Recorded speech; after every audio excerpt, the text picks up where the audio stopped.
आज की इस क्लास में सभी भक्तों का स्वागत है। अभी हम कीर्तन से स्टार्ट करेंगे। जय राधा माधव कुंज बिहारी, जय राधा माधव कुंज बिहारी, जय गोपीजन वल्लभ गिरिवर धारी, जय गोपीजन वल्लभ गिरिवर धारी, यशोदानंदन व्रज जनरंजन, यशोदानंदन व्रज जनरंजन, यमुना तीरावनचारी, यमुना तीरावनचारी, जय राधा माधव कुंज बिहारी, जय राधा माधव कुंज बिहारी, हरे कृष्णा कृष्णा कृष्णा हरे हरे, हरे राम राम राम हरे हरे, हरे कृष्णा कृष्णा कृष्णा हरे हरे, हरे राम राम राम हरे हरे, हरे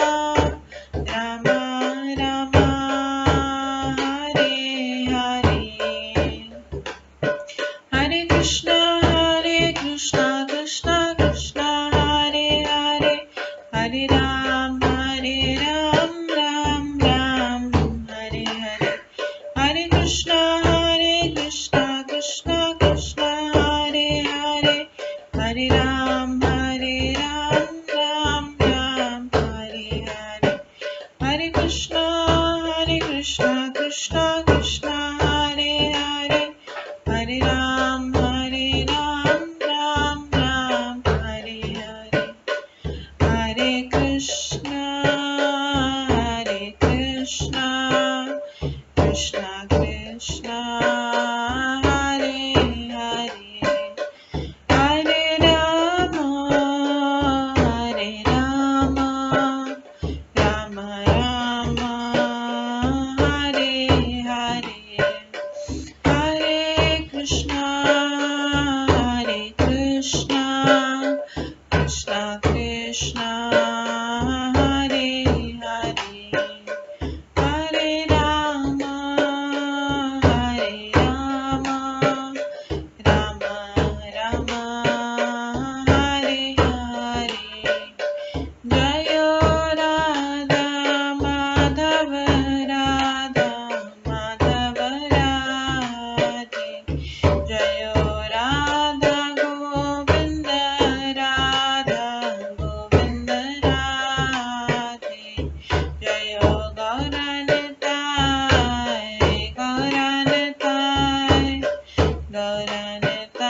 जय गौरनताय, जय जय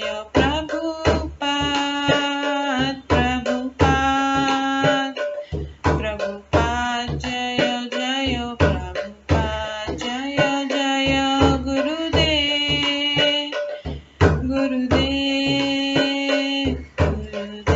जय जय गुरुदेव, नित्य गौर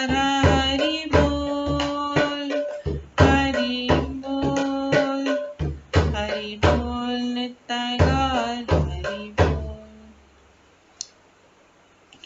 गौर प्रेमानंदे हरि हरि बोल। हरे कृष्णा। आज की इस क्लास में सभी भक्तों का स्वागत है। हम मंगलाचरण से स्टार्ट करेंगे। ॐ अज्ञानतिमिरन्धस्य ज्ञानाञ्जनशलाकया चक्षुरुन्मिलितं येन तस्मै श्रीगुरुवे नमः। श्रीचैतन्यमनोभीष्टं स्थापितं येन भूतले स्वयं रूप कदा मह्यं ददाति स्वपदान्तिकम्। वन्देऽहं श्रीगुरो श्रीयुतपदकमलं श्रीगुरुं वैष्णवांश्च श्रीरूपं साग्रजातं सहगण रघुनाथान्वितं तं सजीवं साद्वैतं सावधूतं परिजनसहितं कृष्णचैतन्यदेवं श्रीराधाकृष्णपादान् सहगण ललिता श्रीविशाखान्वितांश्च नमो विष्णुपदाय कृष्णपृष्ठाय भूतले श्रीमते भक्तिवेदान्त स्वामिन्निति नामिने। नमस्ते सरस्वती देवे गौरवाणी प्रचारिणे निर्विशेष शून्यवादी पाश्चात्य देशतारिणे।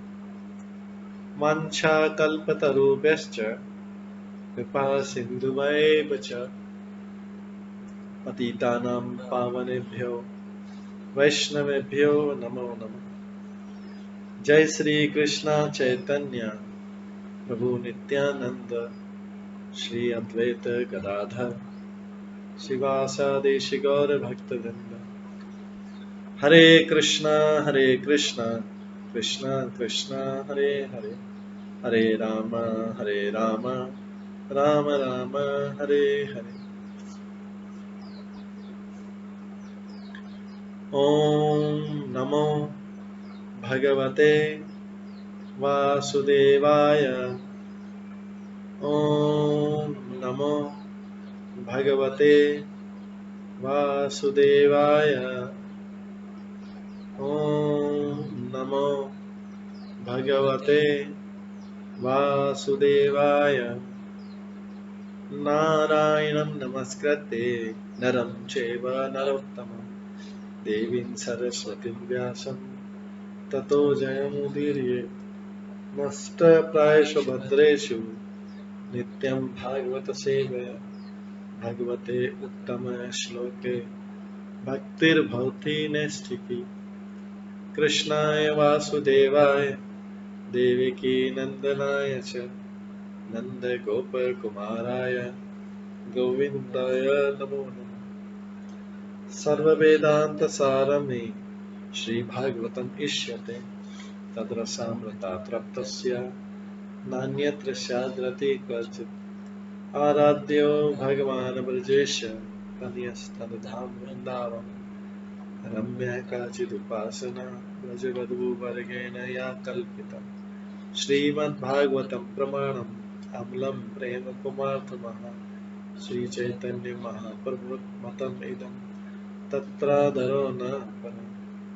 मूकं करोति वाचालं पङ्गुलङ्घयते गिरिं यत्कृपातमहं वन्दे परमानन्दमाधवम्। हरे कृष्णा।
हरे कृष्णा।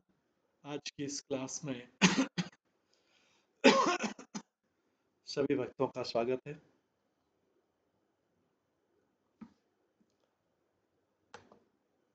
कल हम श्रवण कर रहे थे श्रीमद् भागवतम के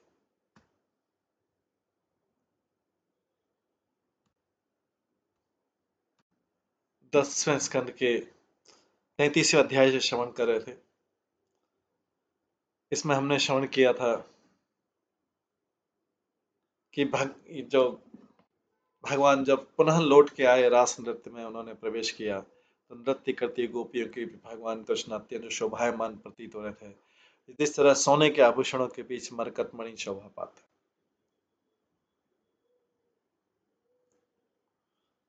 जिस तरह सोने के आभूषणों के बीच में मरकतमणि शोभा पाता है।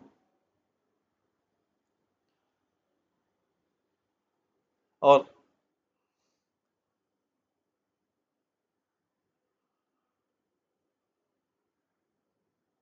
गोपियां जोर जोर से गीत गा रही थीं। रास नृत्य के मंडल में अपने प्रीतम कृष्ण के साथ नृत्य करने लगी तो उनके कंगनों, पायलों तथा करधनी के घुंघरुओं से तुमुल ध्वनि उठती थी। नृत्य करती गोपियों के बीच भगवान कृष्ण अत्यंत शोभायमान प्रतीत हो रहे थे, जिस तरह सोने के आभूषणों के बीच मरकतमणि शोभा पाता। 7वें श्लोक में आता है, आज हम उससे स्टार्ट करेंगे। पादन्यासे भुजविधूतिभिः सस्मिते भ्रूविलासे भज्यन् मध्ये चलकूचपटे कुण्डले गण्डलोले स्विदन्मुख्यकवररसना ग्रन्थ्य कृष्णमध्वो गायन्ति तमतडित इव तामेघचक्रविरेजु। जब गोपियों ने कृष्ण की प्रशंसा में गीत गाया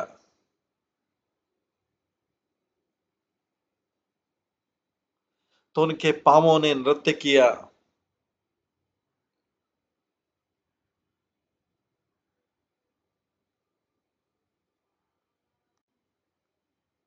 जब गोपियों ने कृष्ण की प्रशंसा में गीत गाया तो उनके पांवों ने नृत्य किया, उनके हाथों ने इशारे किए और उनकी भौएं हंसी से युक्त होकर मटकने लगी।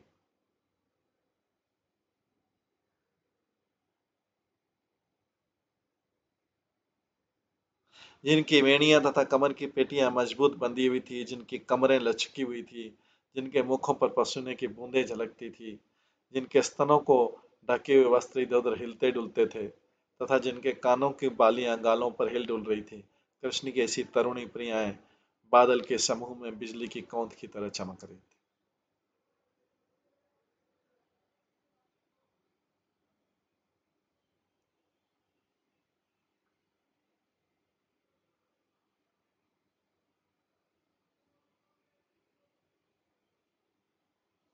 जब गोपियों ने कृष्ण की प्रशंसा में गीत गाया तो उनके पांवों ने नृत्य किया।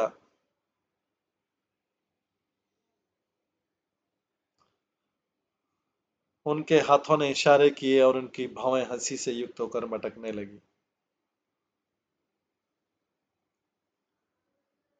जिनकी वेणियां तथा कमर की पेटियां मजबूत बंधी हुई थी, जिनकी कमरें लचकती हुई, जिनके मुखों पर पसीने की बूंद झलकती थी, जिनके स्तनों को ढके हुए वस्त्र इधर उधर हिलते थे, जिनके स्तनों को ढके वस्त्र इधर उड़ते थे तथा जिनके कानों की बालियां गालों पर हिल डुल रही थी, कृष्ण की ऐसी तरुणी प्रियाएं बादल के समूह में बिजली की कौंध की तरह चमक रही थी। तात्पर्य श्रील स्वामी व्याख्या करते हैं कि बादलों में बिजली चमकने के दृष्टांत के अनुसार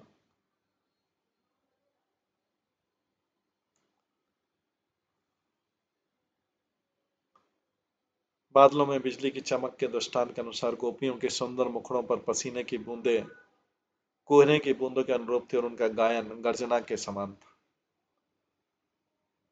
इसका अर्थ ढीले हुए से सूचित होता है कि यद्यपि गोपियों ने बालों तथा पेटियों को मजबूती से कसकर नाचना शुरू किया था, किंतु ये धीरे धीरे ढीली पड़कर खुलने लगी।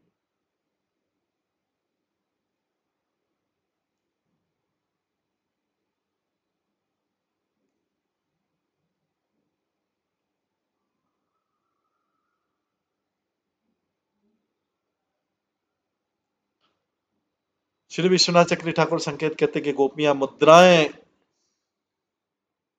प्रदर्शित करने में एक्सपर्ट थी, अतः कभी कृष्ण तथा गोपियां अपने बाहें फंसाकर कलात्मक ढंग से उन्हें इकट्ठे हिलाते, तो कभी बाहें विलक कर गाए जाने वाले गीत के अर्थ को प्रकट करने के लिए मुद्राएं बनाते। पादन्यास से शब्द सूचित करते हैं कि गोपी ने अपने नृत्य करते पांवों के पगों कलात्मक तथा शालीनता के साथ आकर्षक ढंग से रखा।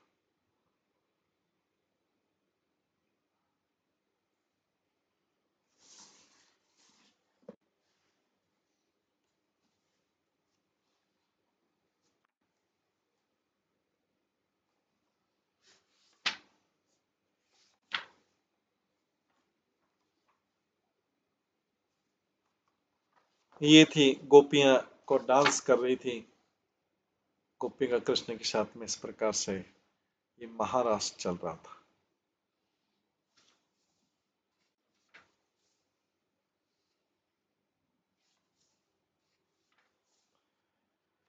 इसमें आचार्य लोग बताते हैं कि श्री कृष्ण की परम प्रेयसी गोपियां अत्यंत मधुर स्वर से प्रीतम की मधुर लीलाओं का गान करती नृत्य कर रही थी।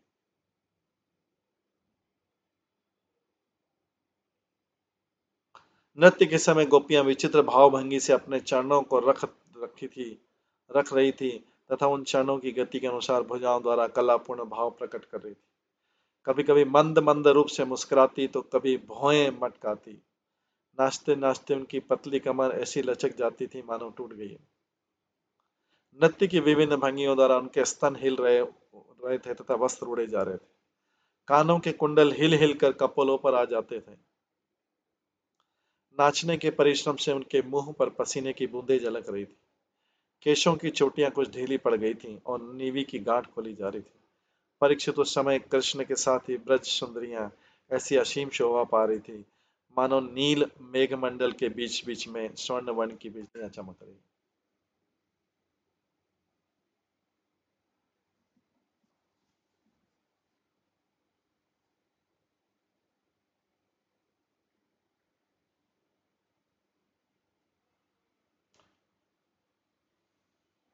श्रीधर स्वामी आता जिस प्रकार गोपियों के साथ श्री कृष्ण सुशोभित हो रहे थे, उसी प्रकार श्री कृष्ण के साथ गोपियां भी अत्यंत सुशोभित हो रही थी। पदन्यास करचालन झुकती हुई कमर चंचल कुछ पट कपोलों पर हिलते हुए कुंडल के द्वारा उपलक्षित स्वेद युक्त मुख कमल दृढ़ ग्रंथि युक्त कवरी कांची तथा जिनकी कवरी और कांची की ग्रंथि शिथिल होने लगी। उस समय श्री कृष्ण नाना मूर्तियों में मेघ चक्र की भांति प्रतिभात होने लगे और गोपियां बहुत प्रकार की बिजलियों के समान शोभा पाने लगी। और गोपियां बहुत प्रकार की बिजलियों के समान शोभा पाने लगी। जलधारा की भांति उनके पसीनों की बूंदें झलकने लगी और मेघ गर्जन की भांति की ध्वनि होने लगी। इत्यादि प्रकार से भावुक भक्त वृंद यथासंभव समय।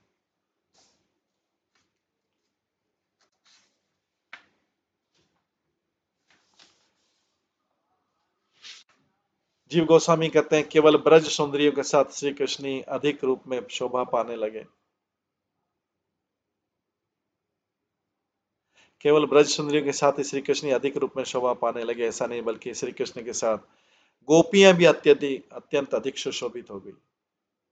इसी अभिप्राय से पाद इत्यादि कह रहे हैं, पाद विक्षेप कर संचालन इत्यादि। पाद विक्षेप अर्थात नृत्य गति में अपने पैरों को भूमि पर रखने की भंगी आगे पीछे बढ़ाना। कर संचालन गोपियों ने अपने हाथों को परस्पर पकड़ लिया था, इसलिए उनके द्वारा कर संचालन संभव नहीं था। किंतु यहाँ यह समझना कि कभी कभी कर संचालन के लिए वे अपने हाथों को परस्पर छोड़ भी देती थी। मंद मुस्कान युक्त भूभृंगी और रस प्रकाशक के नृत्य की चातुरी से मानो उनकी स्वभावत लचकती हुई पतली कमर टूट जाएगी। इस प्रकार नृत्य विशेष के लिए कभी पहिए की भांति घूम जाना अर्थात उनकी नृत्य भंगी या नृत्य कला देखकर ऐसा प्रतीत होता मानो सुमध्य में अब्रज सुंदरियों के देह लता का मध्य भाग प्राय टूटने जैसी अवस्था को प्राप्त। पुष्पट वक्षस्थल पर स्थित उत्तरी वस्त्र श्री कृष्ण के आसन से उठे जाने पर पुनः उन्होंने अपने अपने उत्तरी वस्त्रों को धारण कर लिया। श्री कृष्ण के लिए पहले आसन के लिए बिछाया था उत्तरी वस्त्र, अब उसको उन्होंने पुनः धारण कर लिया।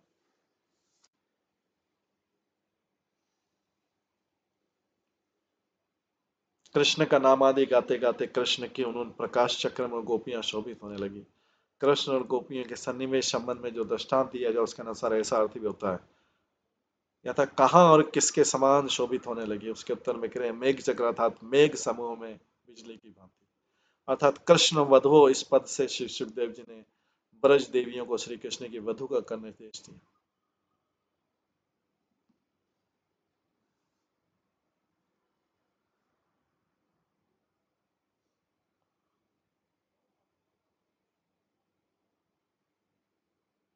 इस श्लोक में सुखदेव गोस्वामी ने श्री कृष्ण के साथ ब्रज देवियों का स्वाभाविक अर्थात दाम्पत्य संबंधी अभाव की आशंका का निराकरण करते हुए विचित्र आनंद के आवेश में रहस्य के व्यक्त करते कृष्ण वधवा गोपियां कृष्ण की वधु होने के कारण उनका संबंध नित्य है। अर्थात इस शब्द से ब्रज देवियों के साथ श्री कृष्ण का नित्य दाम्पत्य सूचित हो रहा है। अतः उनके परस्पर संबंध में मेघ समूह में बिजली की भांति उपमा ठीक से हुई। विश्वनाथ चक्रवर्ती ठाकुर कहते हैं गोपियों की गौर कांति की शोभा में श्री कृष्ण नीलमणि की भांति सुशोभित हो रहे थे।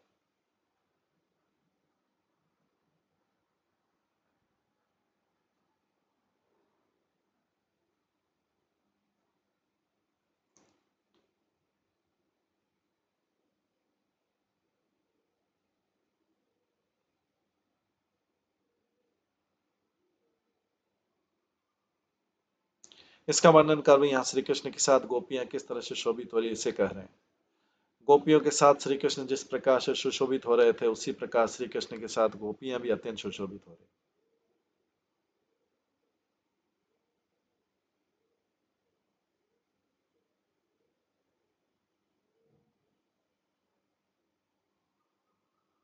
गोपियों के साथ श्री कृष्ण जिस प्रकार से सुशोभित हो रहे थे उसी प्रकार श्री कृष्ण के साथ गोपियां भी अत्यंत सुशोभित हो रही थी।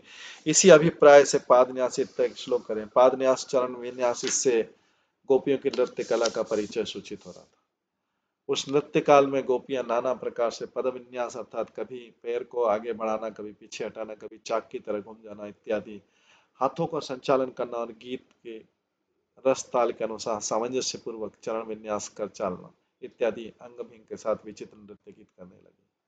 उन्होंने अपने हाथों को परस्पर पकड़ रखा था किंतु फिर भी अत्यंत शीघ्रता से विविध मुद्राओं में अपने हाथों के संचालन द्वारा ज्ञान गान विषय के अभिनय के लिए कभी कभी अपने कर बंधन को परित्याग कर देती है, ऐसा समझना होगा। रस अभिनय के लिए तथा अपने अपने नृत्य गीत का कौशल परिचय करने के लिए उनकी मंद मंद मुस्कान सहित विविध रहस्य भूभंगी थी। उन गोपी की कमर स्वभाव तो बहुत ही पतली थी, उस पर भी नृत्य की भंगी से उस पर वे अपनी देहलता का संचालन कर रही थी। इस प्रकार से वे अपनी उनकी कमर झुकने के कारण टूट गई थी। उनकी वक्षस्थल वक्षित कुछ पट अर्थात उत्तर वर्स्त्री का उन्होंने श्री कृष्ण के बैठने के लिए आसन बनाया। श्री कृष्ण के आसन से उठ जाने पर गोपियों ने अपने अपने उत्तरी वस्त्र को पुनः धारण किया। नृत्य के समय शीघ्र गति के कारण गोपियों का वो उत्तरी वस्त्र शिथिल होकर उड़ रहा था। इन गोपियों के संबंध में सुखदेव गोस्वामी ने कृष्ण वध्व कहा है। श्री कृष्ण की वधुएं अर्थात भोग्य स्त्री।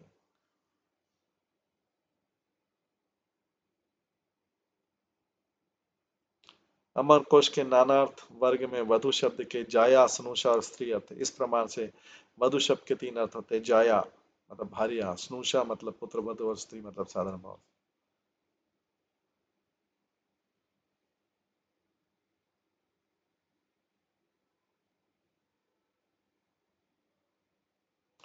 इसलिए वधु शब्द से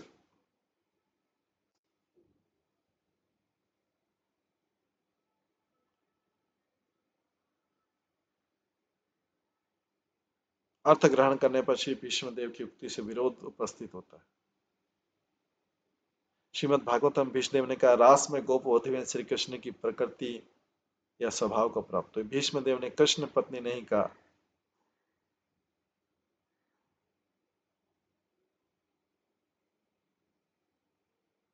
उन्होंने कृष्ण वध्व पद का अर्थ है श्याम सुंदर के द्वारा आलिंगित गौरांगी गोपियां उन्हीं की आश्रित तथा उनकी भोग्या होने के कारण ही वधु की बाती हैं।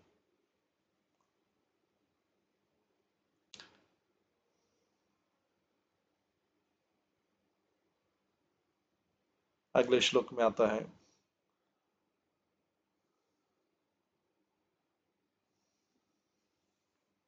8वें श्लोक में आता है उच्चे जगो नृत्यमाना उच्चे जगो नृत्यमाना रक्त कंठिया रति प्रिया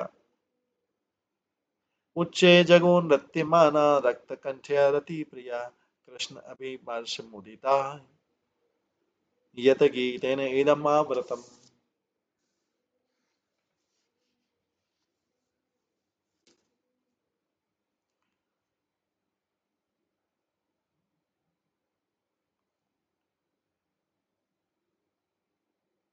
विविध रंगों से रंगे कंठों वाली माधुरी प्रेम का आनंद लूटने की इच्छुक गोपियों ने जोर जोर से गाना गाया, नृत्य किया। विविध रंगों से रंगे कंठों वाली माधुर्य प्रेम का आनंद लूटने की इच्छुक गोपियों ने जोर जोर से गाना गाया, नृत्य किया। वे कृष्ण का स्पर्श पाकर अति आनंदित थी और उन्होंने जो गीत गाए उनसे सारा ब्रह्मांड भर गया।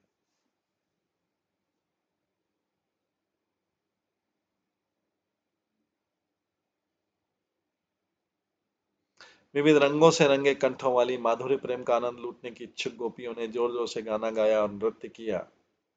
वे कृष्ण का स्पर्श पाकर अति आनंदित थे और उन्होंने जो गीत गाए उनसे सारा ब्रह्मांड भर गया।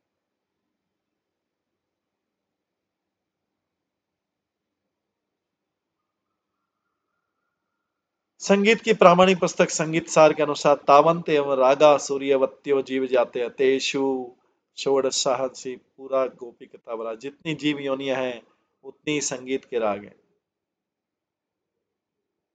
तो विविध रंगों से रंगे कंठों वाली माधुर्य प्रेम का आनंद लूटने की इच्छुक गोपियों ने जोर जोर से गाना गाया, नृत्य किया। वे कृष्ण का स्पर्श पाकर अति आनंदित थी और उन्होंने जो गीत गाया उनसे सारा ब्रह्मांड भर गया।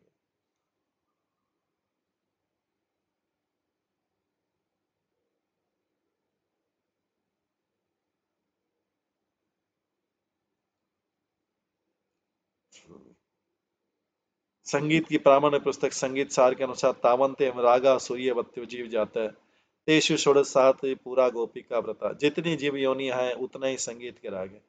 उनमें से 16,000 राग प्रमुख,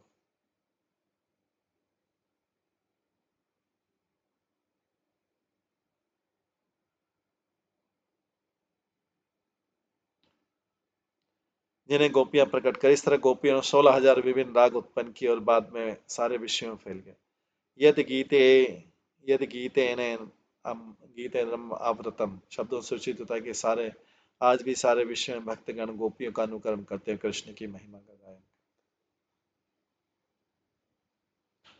काचित् समं मुकुन्देन स्वरजाति अमिश्रिता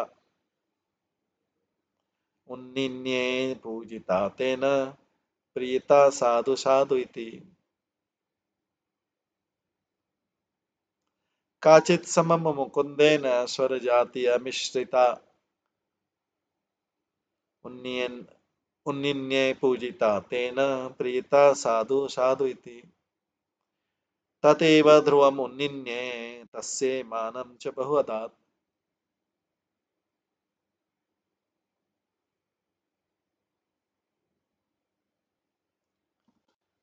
एक एक गोपी ने भगवान मुकुंद के गाने के साथ साथ शुद्ध मधुर राग गाया।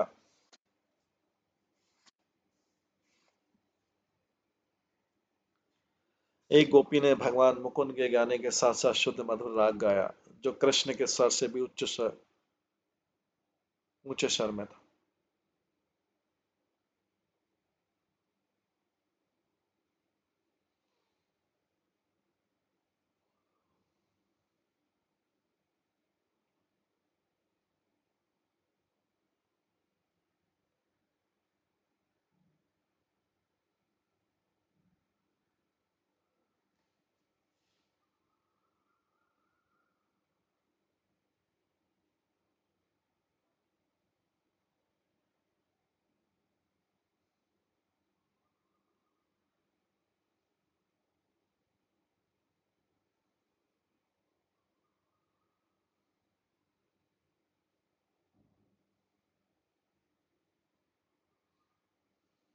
इससे कृष्ण प्रसन्न हुए, बहुत अच्छा साधु साधु कहकर उसकी प्रशंसा की। तत्पश्चात एक दूसरी गोपी ने वही राग आलापा, किंतु वह ध्रुपद के विशेष छंद में था। कृष्ण उसकी भी प्रशंसा।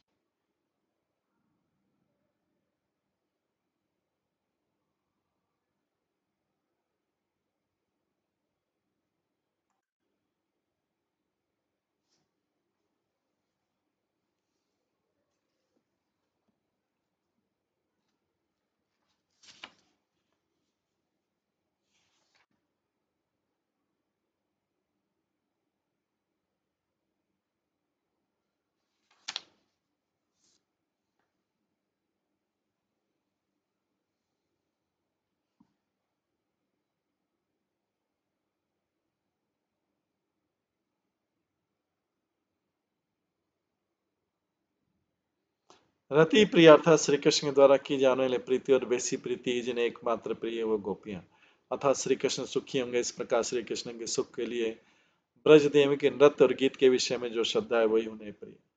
उच्च स्वर से गान आदि के द्वारा उन गोपियों को परिश्रम हो ऐसी आशंका मत करो, इसी अभिप्राय से करें वे श्री कृष्ण के संस्पर्श से अत्यंत आनंदित हुई थी इसलिए परिश्रम का इत्यादि का अनुभव नहीं कर पाई। ऐसे आनंद को भी गोपियों द्वारा किए गए उच्च स्वर से गान का और एक कारण समझना होगा। वे जो उच्च स्वर से गान कर रही थी उसी यत गीतेन पद द्वारा बतला रहे हैं जिसके गान से वह जगत परिव्याप्त हो रहा था, अथवा जिनके गीत से राग रागिनियां उत्पन्न होकर समस्त जगत को आवृत कर रही थी उसी अनुरूप गान में तत्पर हुई, क्योंकि संगीत शास्त्र में प्रसिद्ध है कि ब्रज देवियों से उत्पन्न 16,000 राग रागिनियों के भेद से भिन्न भिन्न गीत इस जगत में व्याप्त है।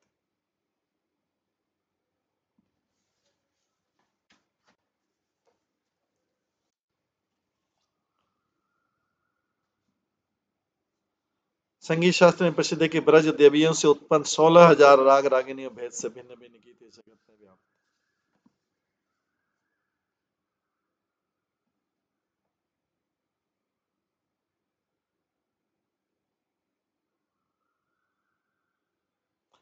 यथा संगीत सार ग्रंथ में कहा गया संसार में जितने भी जीव हैं राग भी उतनी संख्या में।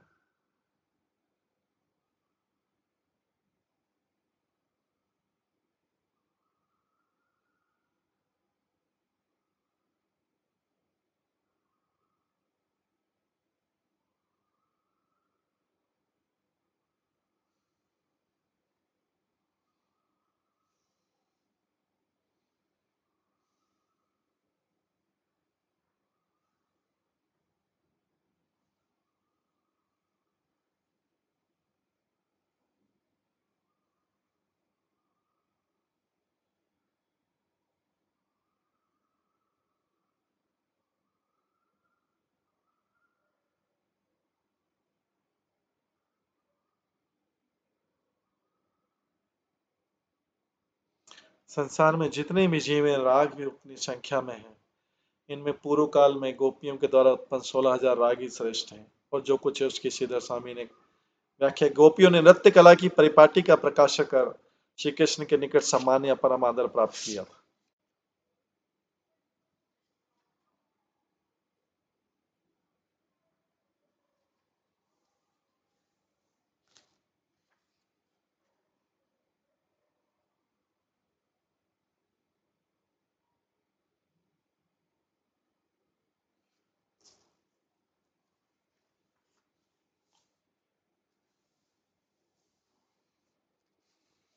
रास क्रीड़ा में नृत्य की प्रधानता होती है, उस नृत्य का वर्णन कर अब सुखदेव गान की भी प्रधानता का निर्देश करें। नृत्य माना अर्थात नृत्य करती करती उच्च स्वर से गान करने लगी अथवा गोपियां नृत्य हेतु श्री कृष्ण द्वारा आदर पाकर अत्यंत रोमांचित हो गई थी, इसलिए उनका कंठ संगीत के नाना प्रकार के राग रागिनियों से रंजित हो रहा था, अर्थात इस रोमांच के आवेश से उनके कंठ से नाना प्रकार के राग रागिनियों से युक्त संगीत स्फुरित हो रहा था।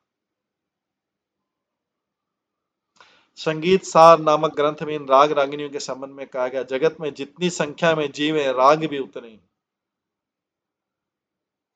जगत में जितनी संख्या में जीव है राग भी उतने ही है, उनमें गोपियों द्वारा गान किए गए 16,000 राग ही श्रेष्ठ।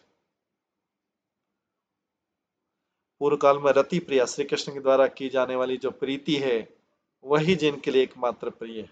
वे गोपियां श्री कृष्ण के संस्पर्श से अत्यंत आनंदित हुई इसलिए उन्हें नृत्य आदि के द्वारा परिश्रम अनुभव नहीं हुआ। जो उच्च स्वर से गान कर रही थी उस गीत की ध्वनि से वह समस्त विश्व को व्याप्त हो रहा था, अथवा उनके गीत से आज तक भी जगतवासी उनके उस प्रेम सिक्त संगीत को ही अनावृत है।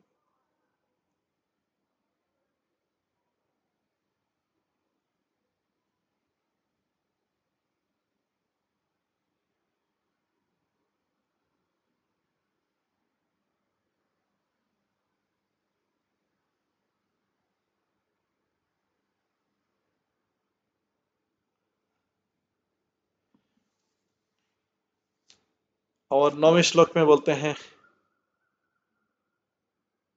कोई गोपी श्री कृष्ण के साथ उनके सर में सर मिलाकर गा रही थी, फिर वह श्री कृष्ण के स्वर की अपेक्षा और भी ऊंचे स्वर से गाने लगी। उसके विलक्षण उत्तम स्वर को सुनकर श्री कृष्ण अत्यंत प्रसन्न हुए, बहुत अच्छा कहकर उसकी प्रशंसा करने लगे। उसी राग को एक दूसरी गोपी ने ध्रुपद ताल में उठाकर गाया और श्री कृष्ण ने उसका भी बहुत सम्मान किया। श्रीधर स्वामी कहते कोई गोपी श्री मुकुंद के स्वर के साथ स्वर मिलाकर षटजाति स्वरों का आलाप कर रही थी। अमिश्रित श्री कृष्ण के द्वारा गाए गए स्वर आलाप के साथ अमिश्रित रूप में अर्थात श्री कृष्ण के साथ गान करने पर भी गोपियों का गान विलक्षण था। श्री कृष्ण साधु साधु कहकर उस गान का सम्मान करने लगे। पुनः कोई गोपी उसी षटजाति स्वर को ध्रुव नामक ताल विशेष से और भी उच्च स्वर से गान करने लगे। अब पहले की भांति ब्रज देवियों के बीच में प्रधान प्रधान गोपियों की प्रेम चेष्टाओं का पृथक पृथक रूप में काचित इत्यादि 5.5 श्लोकों में वर्णन किया जा रहा है। कोई सखी श्री मुकुंद के साथ अनुगत रूप से स्वर में स्वर मिलाकर षडजादी स्वर का उच्च स्वर से आलाप कर रही थी। उन्नयन उत्कृष्ट रूप से आलाप किया। यद्यपि वे ब्रज देवी श्री कृष्ण के द्वारा आलापित रागिनी के साथ स्वर मिलाकर एकमात्र गान कर रही थी, तथापि उसके गान की विलक्षणता पृथक रूप में प्रतीत। इससे संतुष्ट होकर श्री कृष्ण ने उसका सम्मान किया। किस प्रकार से? श्री कृष्ण ने साधु साधु कहकर उसका सम्मान किया। 2 बार साधु शब्द का प्रयोग हर्षवश अर्थात इस गोपी का गान सुंदर हुआ, उसे दृढ़ करने के लिए हुआ। अन्य कोई गोपी उसी कोई अर्थात पूर्व गोपी के उसी ताल आदि से निबद्ध षडजाति स्वर को और भी उत्कृष्ट रूप से ध्रुव नामक ताल विशेष से उच्चारण कर गान करने लगे। श्री कृष्ण तब पूर्व गोपी की अपेक्षा अधिक सम्मान प्रदान करते। ध्रुव राग में उन्नयन किया था। यति और निषाद नामक 2 तालों में से किसी एक ताल में निबद्ध एवं ध्रुव और अभोग नामक दोनों गीतों के द्वारा गठित गीत विशेष के साथ ही साथ रचना कर गाने लगे। अन्य जो कुछ है वो श्रीधर स्वामी की व्याख्या के अनुसार।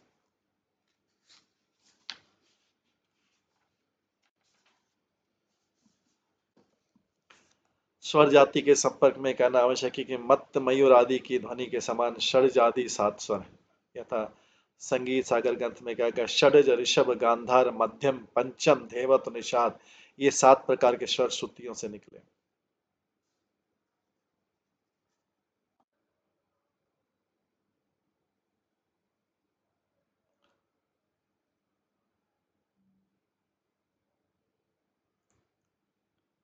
और ये सुनने वाले चितंजन के ये सब स्वर यथाक्रम से मयूर, चातक, छाग, क्रौंच, कोकिल, भेक और मातंग इन प्राणियों के सुदुर्गम स्वर के अनुरूप होते हैं। अनंतर राग उत्पत्ति का मूल कारण जाति समूह। संगीत सार में ये जाति 18 प्रकार की गई है। यथा जिससे राग उत्पन्न होता है उसे जाति कहते हैं। वह जाति शुद्ध और विकृत भेद से 2 प्रकार की होती है। संगीतज्ञ लोग इस शुद्ध जाति को षडज आदि भेद से 7 प्रकार का मानते हैं तथा विकृत जाति षडज और कौशिकी आदि के भेद से 11 प्रकार की होती है।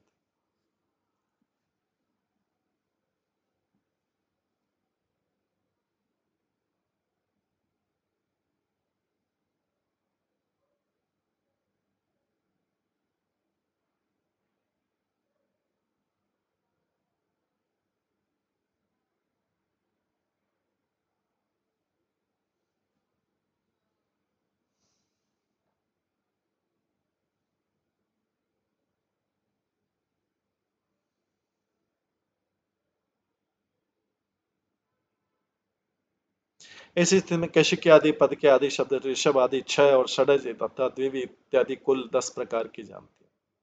अब मिश्रिता स्वर जाति ऐसी विशुद्ध होती है कि वह किसी विरुद्ध स्वर जाति के साथ मिश्रित नहीं होती। उसे केवल प्रवीण संगीतज्ञ ही समझ सकता है। गोपियों ने इस अमिश्रित स्वर जाति का आलाप किया और उसमें भी पुनः ब्रज देवियों ने उत्कृष्ट रूप में निन्य स्वर का आलाप किया, इसलिए उनके कंठ से उठे हुए गान की कोई तुलना नहीं।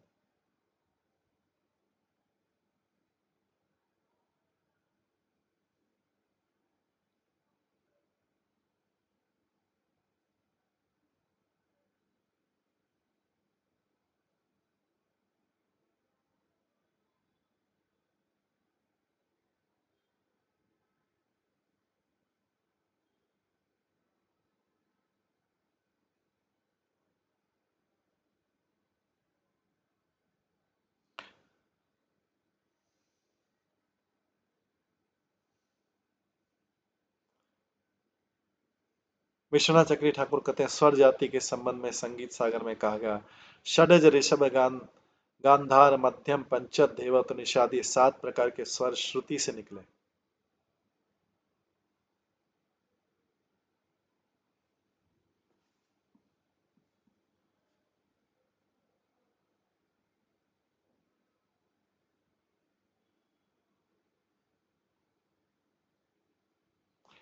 स्वर जाति के संबंध में संगीत सागर में कहा गया षडज ऋषभ गांधार मध्यम पंचम धेवत निषादी 7 प्रकार के स्वर श्रुति से निकलेंगे। सब स्वर क्रमशः मयूर चातक छाग कोंच कोकुल मेंढक और मातंग हाथी के स्वरूप अनुरूप।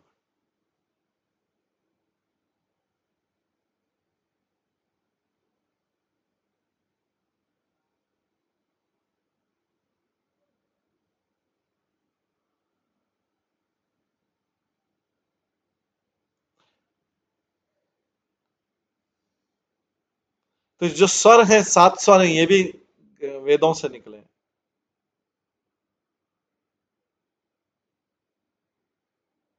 सारे गामा पाधानी।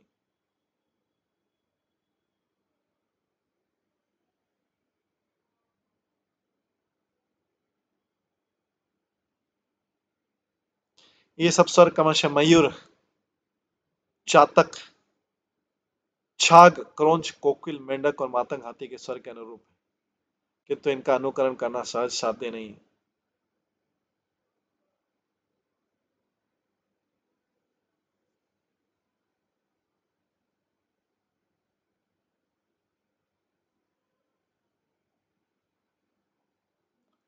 इस राग की उत्पत्ति की जाति 18 प्रकार की जिसने राग की उत्पत्ति उसे जाति कहते हैं। वह जाति शुद्ध और विषयकता भेद से 2 प्रकार की होती है। संगीत लोग इस शुद्धा जाति को षडज आदि भेद से 7 प्रकार मानते हैं और उसी के विकृत हो जाने पर उसका नाम विकृता नाम होता है। शुद्धा जाति षडज आश्रवी गांधारी मध्यम पंचमी धेवती और निषादी ये 7। अमिश्रिता श्री कृष्ण के द्वारा गान की गई रागिनी के साथ असंकीर्ण अर्थात किसी गोपी के श्री कृष्ण के साथ एकत्र रूप में गान करने पर उस गोपी का गान कृष्ण से विलक्षण समझा जाता है।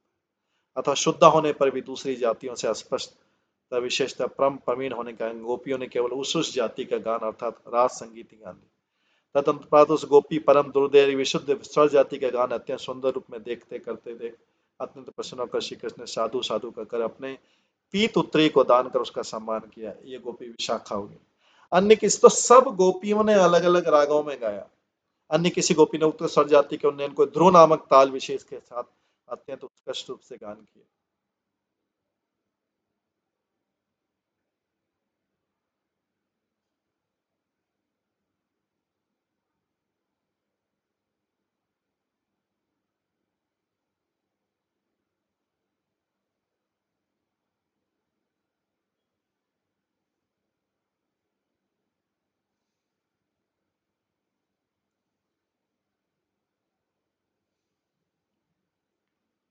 गोपियों ने केवल उस जाति का गान अर्थात रास संगीत गान किया था। तुमराद उस गोपी परम दुर्गे विशुद्ध स्वर जाति का गान अत्यंत सुंदर रूप में देखकर अत्यंत प्रसन्न श्री कृष्ण साधु साधु कहकर अपने पीत उत्तरी को दान देकर उनका सम्मान किया। गोपी विशाखा होगी। अन्य किसी गोपी ने उक्त स्वर जाति के उन्नयन को ध्रुव नामक ताल विशेष के साथ अत्यंत उत्कृष्ट रूप से गान किया और श्री कृष्ण ने उस पूर्व गोपी की अपेक्षा इस गोपी को अधिक सम्मान प्रदान किया अर्थात उसे अपनी रत्नमाला पदक और अंगूठी इत्यादि अलंकार प्रदान किए। ये पूर्वोक्त श्री विशाखा की अपेक्षा भी अधिक सद्गुणों की आविष्कारवती श्री ललिता देवी होगी।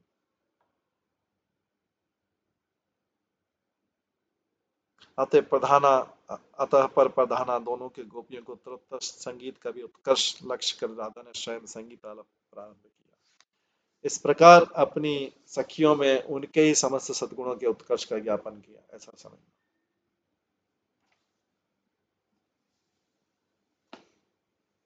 10वां श्लोक में काचितरा परिश्रांता पार्श्वस्थस्य गदाभृत जग्राह बाहुना स्कंधम श्लथत वलय मल्लिका।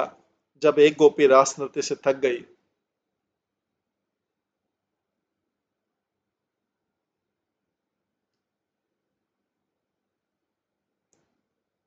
जब एक गोपी रास नृत्य से थक गई तो वह अपनी बगल में खड़े गदाधर कृष्ण की ओर मुड़ी।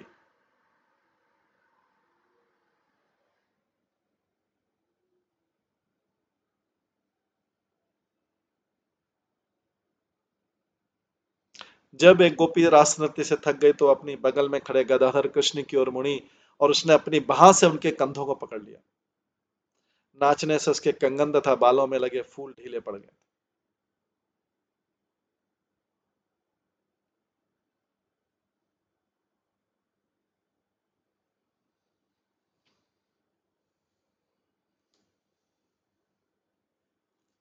पिछले श्लोक में बताया गया कृष्ण ने गोपियों के गायन तथा नृत्य की सराहना की, और इस श्लोक में हम देखते हैं किस तरह गोपियों ने उनके साथ घनिष्ठता एवं विश्वास से पूर्ण आचरण किया। यहाँ पर एक थकी हुई गोपी कृष्ण के कंधे पर अपनी बाह टेककर विश्राम लेने लग गई।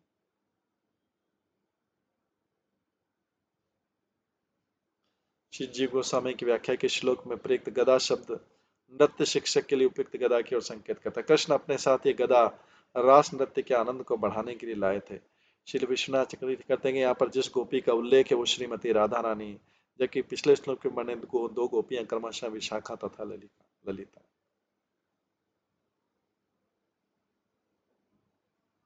तो गोपी जो रास नृत्य से थक गई वो अपनी बगल में खड़े गदाधर कृष्ण की ओर मुड़ी। उसने अपनी बाह से उनके कंधों को पकड़ लिया और नाचने से उनके कंगन तथा बालों में लगे फूल ढीले पड़ गए। ये राधा रानी थी। ये रास नृत्य का दृश्य। और जो पिछले जोर जोर से गा रही थी,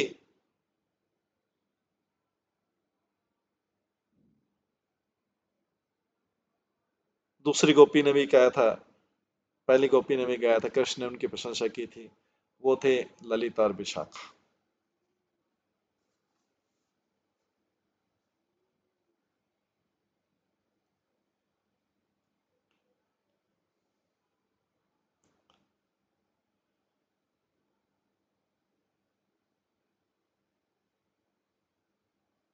इस प्रकार किसी किसी गोपी के गुणोत्कर्ष की प्रधानता से और उसमें भी तारतम्य विचार से गाना आदि जिसके अनुभावक हैं, वैसे प्रेम का वर्णन कर अब संभोग प्रधान गोपियों के प्रेम का वर्णन करने में प्रवृत्त होकर पुनः उनमें से किसी एक सौभाग्य प्रधान गोपी का वर्णन कचित रास इत्यादि पदों द्वारा कर रास के श्रम से क्लांत होकर किसी गोपी ने समीप में खड़े हुए श्री गदाधर के कंधों को अपनी भुजाओं से कसकर पकड़ लिया। पार्श्वस्थ इस पद प्रयोग के द्वारा शीघ्र और सुख से कंधे का पकड़ना सूचित रहता, अन्य दूर होने से रास में आवेश होने के कारण पैर फिसलने की संभावना है।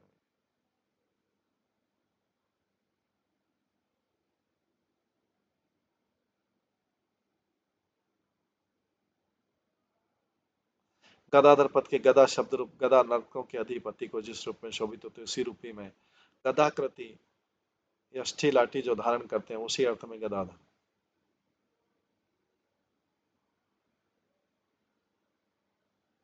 अथवा जो वर्णात्मक शब्द को निगदित करता है उस अर्थ में गदावंशी। रास नृत्य में वंशी धारण करना ही शोभा होने के कारण यह गदा भ्रत का अर्थ वंशीधारी है। उस वंशी को नर्तकों के अधिपति कृष्ण ने उपयुक्त होने के कारण धारण किया, इसलिए नटों का अधिपति जिस प्रकार नटों के बीच में अवस्थान करता है उसी प्रकार श्री कृष्ण भी रास मंडली के बीच में विराजमान है। गोपियों की परिश्रांति अर्थात क्लांति का लक्षण श्लत इत्यादि पदों द्वारा निर्देश करें। परिश्रम से नव मल्लिका की भांति हिलते हुए गोपियों के अंगों से विच्छिन्न होकर परस्पर संघर्षकारी कंगन और कवरी में गुथे हुए मल्लिका पुष्प स्खलित होकर नीचे गिरने लगे। श्री पराशर ने भी कहा किसी गोपी ने नृत्य के श्रम से क्लांत होने पर अपनी चंचल कंगनों से मुखरित अपनी बाहुलता को श्री कृष्ण के कंधे पर अर्पण किया। यहाँ मल्लिका पुष्पों की भी शीतलता जाननी होगी, अर्थात वे भी खिसक कर नीचे गिर गए।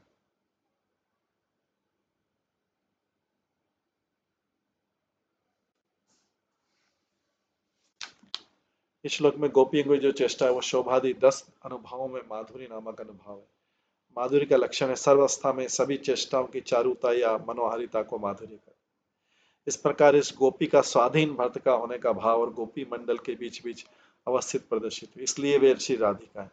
अतः जिनके विषय में पूर्व श्लोक में कहा गया अर्थात जो गान विद्या में श्री राधा कृष्ण के सुख की उत्पादिका है वे उनकी दोनों सखियां ललिता और विशाखा तथा पूर्व में श्री राधिका की जैसी लीला में चेष्टा का वर्णन स्वतंत्र नायिका के भाव का प्रकाश। तदुपरांत ललिता विशाखा का वैसा गीत आदि के गुण पर आधार के रूप में वर्णन श्री कृष्ण की लीला सहायक व्यंजन।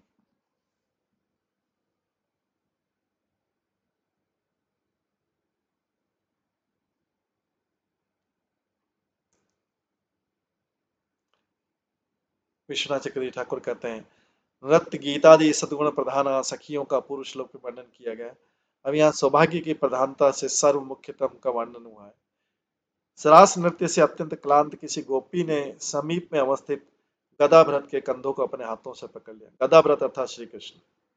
पक्षांतर में गदा कहने से निगदन या गीत के आलाप को समझा जाता है तथा गीत गाने वाली दोनों सखियों के गुण तारतम्य के ज्ञान की बात से जो अवगत है अथवा जो उस ज्ञान को धारण पोषण करते हैं, ऐसे गदाधर श्री कृष्ण के कंधों को उस गोपी ने अपने दक्षिण भुजा के द्वारा पकड़ लिया, जिसके उसके हाथ के कंगन और कवरी स्थित मल्लिका का माला शिथिल हो गई थी। इस प्रकार इस रमणी का स्वाधीन कांतादिमयी भाव प्रदर्शित हुआ। तई वृष्ण भानु कुमारी राधिका। इसके बाद 11वें श्लोक में आता है, तत्रेकांस गतम बाहुम कृष्णस्य उत्पल सौरभम चंदनालिप्तमाग्राय हष्टरोमा चुचुचुम्ब। कृष्ण ने अपनी बाहों से एक गोपी के कंधे पर रख दी, जिसमें से प्राकृतिक नीले कमल की सुगंध के साथ उसमें लेपित चंदन की मिली हुई सुगंध आ रही थी। जो ही गोपी ने उस सुगंध का आस्वादन किया, तो ही हर्ष से उसे रोमांच उठा, उनकी बाहों को उन्होंने चूम लिया।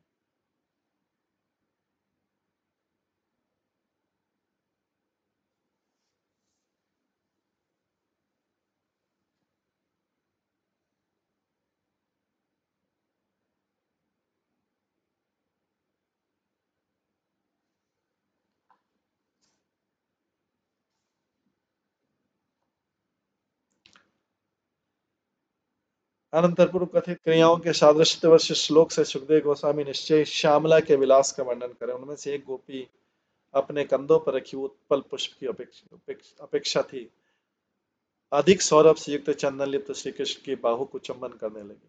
वो भुजा चंदन से आलिप्त थी। स्पष्ट रूप से अर्थात प्रेम में विवश होने के कारण पुलकित होकर स्पष्ट रूप से चुंबन करने लगी। यही चुंबन का कारण है। श्लेष में यह भी कहा गया कि जब उस गोपी की देह का प्रत्येक रोमकूप आनंद से रोमांचित हो गया, तब फिर उसका अंतःकरण भी अत्यंत आनंद से परिपूर्ण हो गया। इसमें वक्तव्य ही क्या है?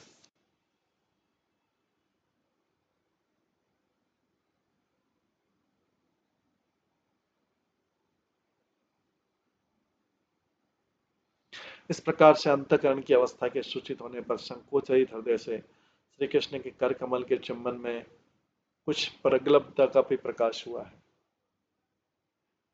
इस गोपी में प्रालब्ध नामक अनुभाव प्रकट है। उसका कारण संभोग काल में चुंबन आदि प्रयोग में जो निशंक भाव है, उसी को पंडित गण प्रलग्नता बोलते हैं।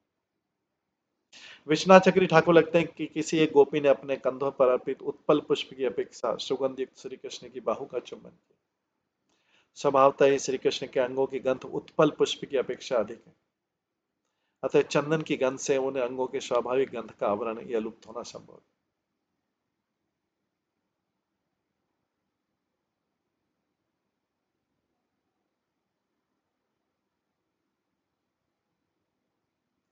किंतु पूर्व अध्याय में श्लोक जिन सभी गोपियों की क्रिया में बात की गई, उनके सादृश्य वस्तु वहां निश्चय ही श्री श्यामला सखी के विषय में।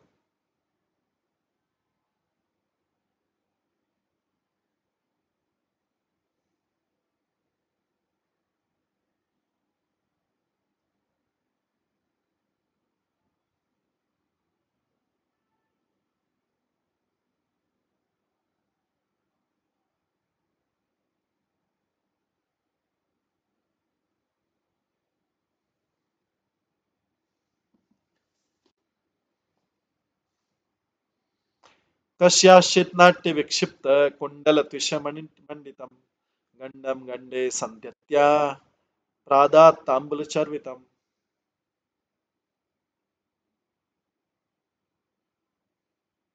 एक गोपी ने कृष्ण के गाल पर अपना गाल रखा, जो उसके कुंडलों से सुशोभित था और उसके नाचते समय चमचमा रहा था। तब कृष्ण ने बड़ी सावधानी से उसे अपना चबाया पान दिया।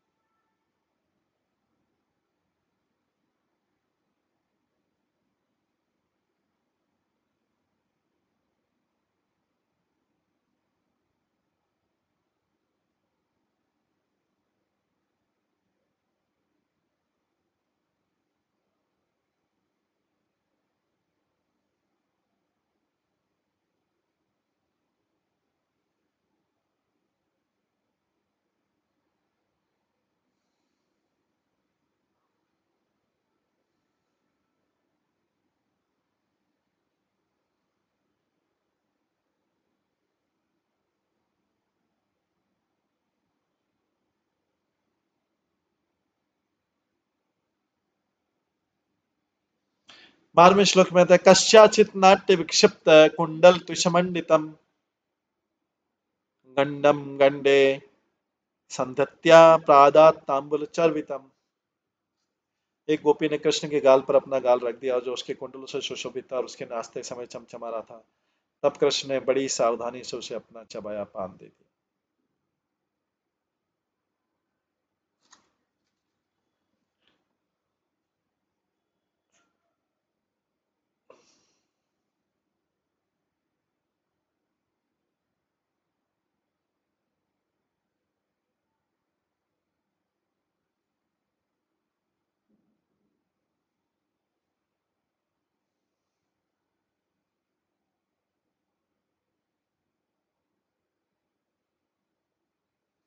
किसी गोपी ने नृत्य के कारण परिश्रम के छल से अपने कपोलों को श्री कृष्ण के कपोलों से सटा दिया।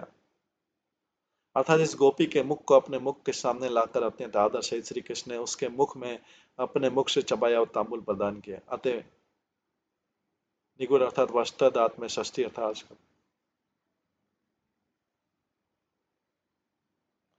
विश्वनाथ चक्र ने किसी गोपी ने नृत्य के कारण चंचल दोनों कुंडलों की कांति के द्वारा सुशोभित अपने कपिल कपोल को परिश्रम के छल से श्री कृष्ण के कपोलों से सटा दिया।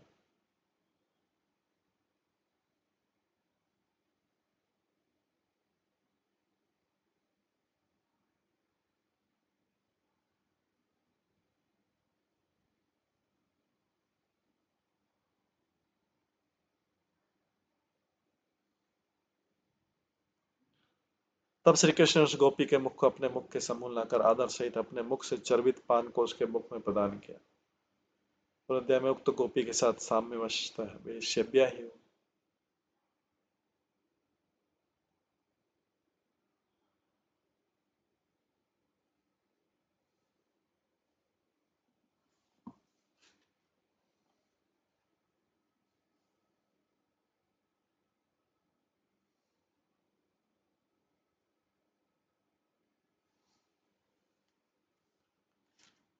तो गोपी ने कृष्ण के गाल के ऊपर अपना गाल रख दिया जो उसके कुंडलों से सुशोभित था और उसके नाचते समय चमचमा रहा था। तब कृष्ण ने बड़ी सावधानी से उसे अपना चबाया पान दे दिया।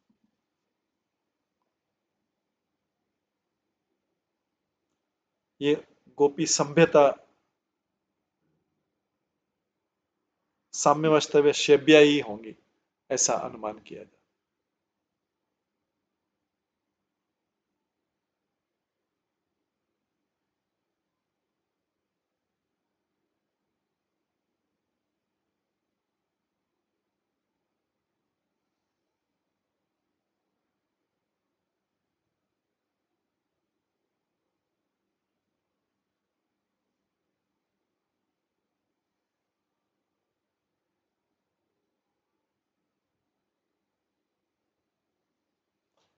इस प्रकार से हम देखते हैं कि कृष्ण गोपियों के साथ महारास कर रहे हैं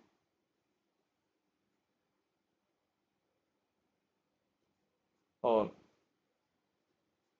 गोपियां इस महारास का पूरा आनंद ले रही। महारास के अंत में क्या होता है ये हम आगे के क्लास में श्रवण करेंगे, कल की क्लास में श्रवण करेंगे। आज की क्लास को यहीं पे विराम देते हैं। सभी भक्तों का बहुत बहुत धन्यवाद। सब भक्तों के लिए एक बार हरे कृष्ण महामंत्र का जप करते हैं। हरे कृष्णा कृष्णा कृष्णा हरे हरे, हरे राम राम राम। श्रीमद् भागवतम महापुराण की जय। शील प्रभुपाद की जय। सभी भक्तगणों की जय। हरे कृष्ण।